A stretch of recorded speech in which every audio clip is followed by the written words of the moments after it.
Hello YouTube, my name is Isabella and I can't pronounce my own name. Hello YouTube, my name is Isabella and today I'm going to be doing a book haul.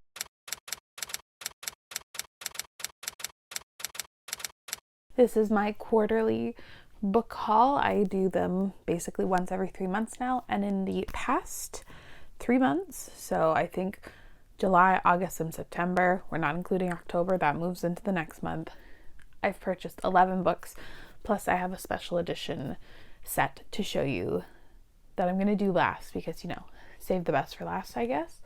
And yeah, only purchased 11 books, which is wild to me in the span of 3 months. If you told me that a few years ago, that literally never would have happened. But anyway, this video should hopefully be short and cheap and cheerful. And I found a lot of cool books and exciting finds used, which I haven't been able to do super recently because of so many closures. I found both The Bone Season and The Mime Order by Samantha Shannon. These are the first 2 books in her series that I don't actually know the name of. Is it just The Bone Season? All I know is that so many people love these books, and I sort of held off on purchasing them for quite a while because the editions changed so much. But because I found these 2 used and they're adult fantasy books, I couldn't pass them up because it's so hard to find adult fantasy used, at least where I shop. It's usually a lot of thrillers and like fiction are the biggest things to look through, but I was super excited to find these.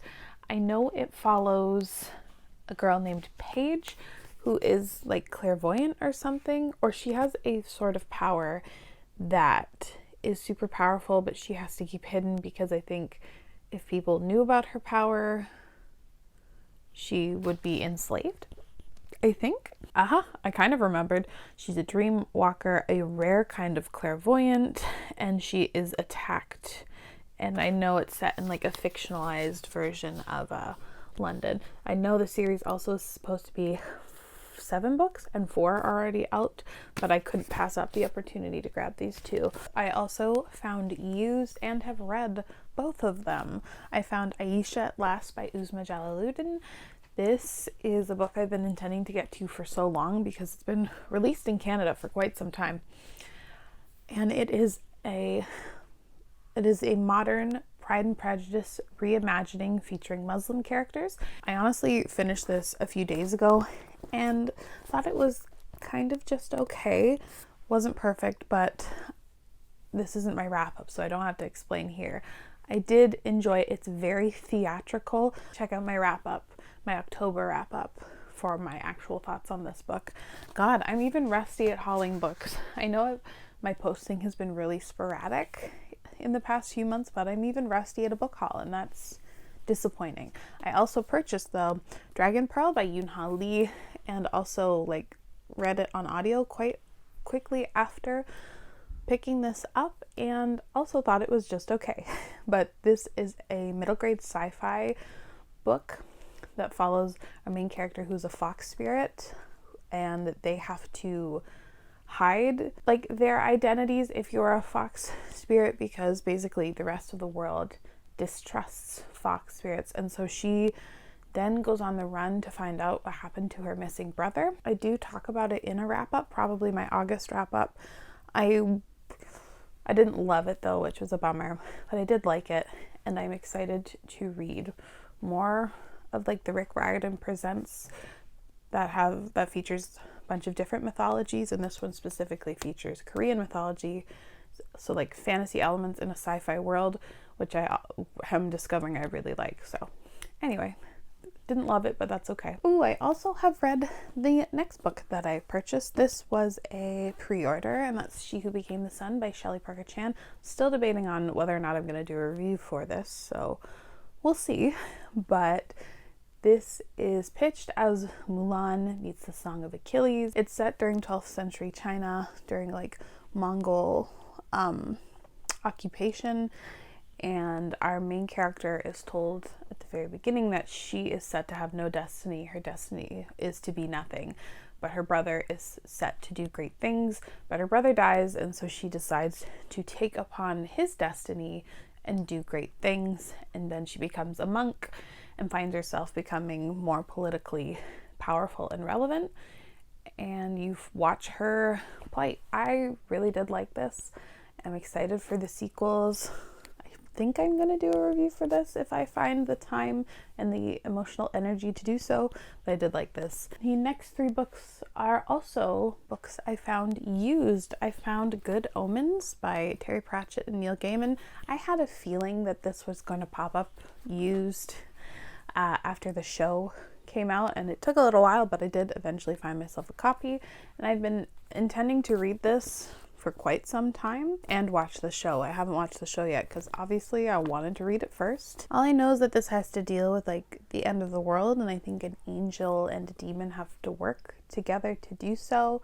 Apparently this is supposed to be very funny. I've never read any Terry Pratchett, but I have read Neil Gaiman, so I'm interested to see how I feel about this one, but I'm excited to give it a shot, and it's rather short. The next purchase I made was super exciting when I found it at the thrift store, because I have almost purchased this in person, like at like my local Indigo a couple times, so finding used is always super exciting, and that's Son of a Trickster by Eden Robinson. This is a popular book, like recommended as like Canadian lit, and I have been intending to read this for quite some time.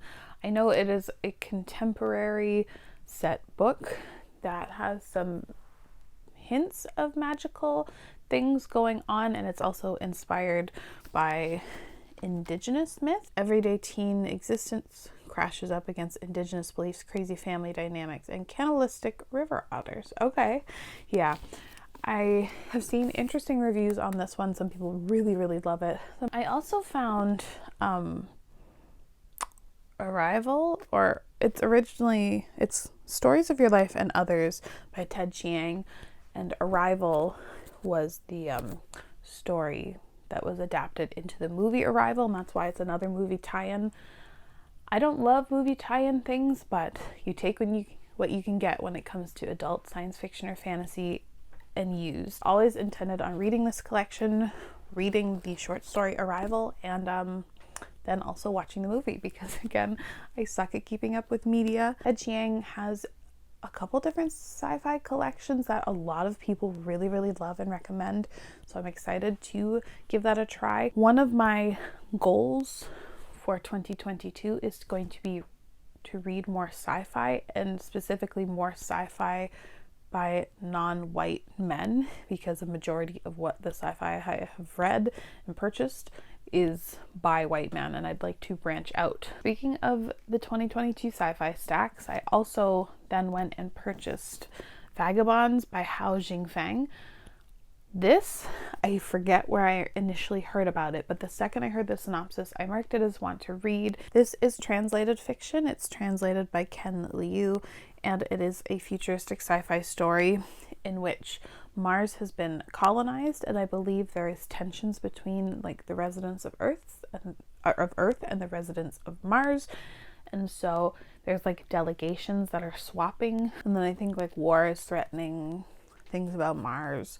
I don't know, it sounded very interesting, very compelling. It's longer than I thought. It's almost 600 pages, but it's a standalone story from my understanding, and I just am very excited to get to this. It's definitely going to be a priority in 2022. I also purchased Ruin by John Gwynne.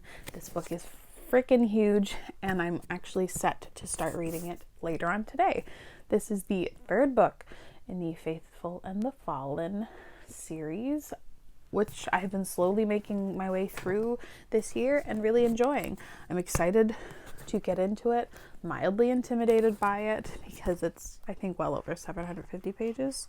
Yeah, it's 750 pages, and these books are rather dense. The first book in this series is Malice, and it follows like kind of a cast of characters in the fight between good and evil. There are ancient forces that are awakening and trying to finally conquer and win one way or the other, and like sort of these humans that are also way a part of the story and like doing the bidding of these like ancient entities, and it's very classic fantasy, but I have enjoyed it. Final book I purchased was Firekeepers Daughter by Angeline Booley. I This was on my radar early on this year, and I hesitated to put it on like an anticipated list because it's a young adult story that has mystery elements, and that initially kind of scared me off, but the cover was so striking.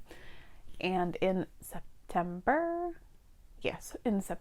I read this on audio and fell in love with it, and then immediately went and purchased the physical copy. This book is so special. It follows an 18-year-old girl who is really wanting to become a doctor, and then she takes a step back from going to university because of family tragedy, and then a new boy comes to her town and reservation.